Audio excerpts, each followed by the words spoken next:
بہت سے اہل کتاب اپنے دل کی جلن سے یہ چاہتے ہیں کہ ایمان لا چکنے کے بعد تم کو پھر کافر بنا دیں، حالانکہ ان پر حق ظاہر ہو چکا ہے، تو تم معاف کر دو اور درگزر کرو یہاں تک کہ اللہ اپنا دوسرا حکم بھیجے۔ بے شک اللہ ہر بات پر قادر ہے۔ اور نماز ادا کرتے رہو اور زکوٰۃ دیتے رہو، اور جو بھلائی اپنے لیے آگے بھیج رکھو گے اس کو اللہ کے ہاں پالو گے۔ کچھ شک نہیں کہ اللہ تمہارے سب کاموں کو دیکھ رہا ہے۔ اور یہودی اور عیسائی کہتے ہیں کہ یہودیوں اور عیسائیوں کے سوا کوئی بہشت میں نہیں جانے گا۔ یہ ان لوگوں کے خیالات باطل ہیں۔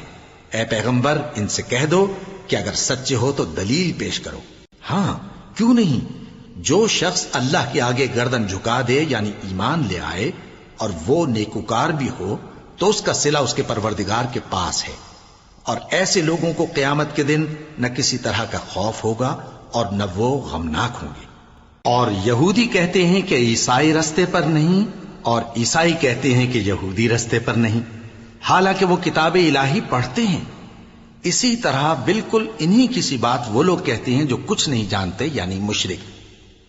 تو جس بات میں یہ لوگ اختلاف کر رہے ہیں اللہ قیامت کے دن اس کا ان میں فیصلہ کر دے گا۔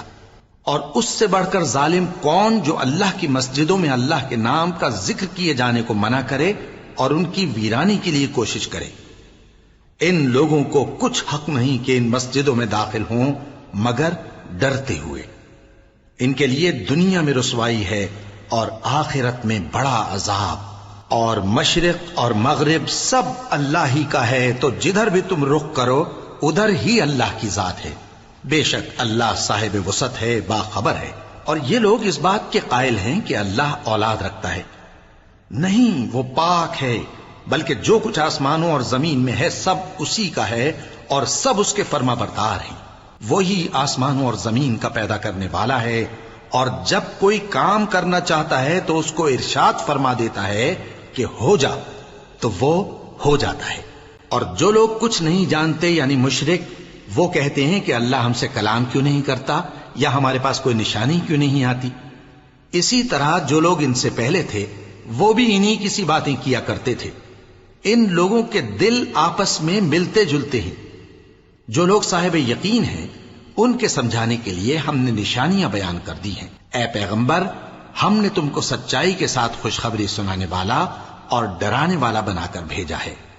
اور اہل دوزخ کے بارے میں تم سے کچھ پرسش نہیں ہوگی، اور تم سے نہ تو یہودی کبھی خوش ہوں گے اور نہ عیسائی، یہاں تک کہ ان کے مذہب کی پیروی اختیار کر لو۔